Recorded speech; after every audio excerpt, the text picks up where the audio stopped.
पीक पाणी powered by nature care फर्टिलायझर्सचे green harvest special दर्जेदार सेंद्रिय खत।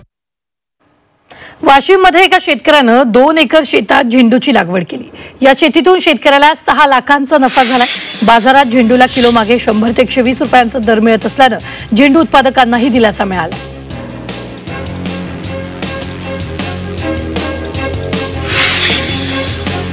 वाशिम कृषी उत्पन्न बाजार समितीत चियाच्या दरात तेजी कायम असल्याचं दिसून येते। सध्या आज चियाला किमान 15,100 ते कमाल 18,250 रुपये प्रति क्विंटल असा दर मिळालाय।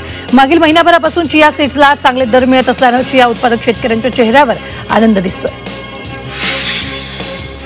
वाशिम जिल्ह्यात 6,000 शेतकऱ्यांना पीक विम्याची थकीत रक्कम खात्यात जमा होणार आहे, त्यामुळे शेतकऱ्यांना दिलासा मिळणार आहे। केंद्रीय कृषी मंत्र्यांनी शेतकऱ्यांच्या खात्यात पीक विम्याची थकीत रक्कम देण्याची घोषणा केली होती।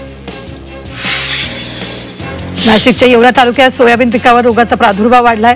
टोबॅको रिंग स्पॉट व्हायरस बुरशीजन्य रोगाचा प्रादुर्भाव वाढला। या रोगामुळे उत्पादनात घट होण्याची शक्यता असल्यामुळे शेतकरी चिंतेत आहे। कृषी विभागाने शेतकऱ्यांना बुरशीनाशक फवारण्याचा सल्ला दिला।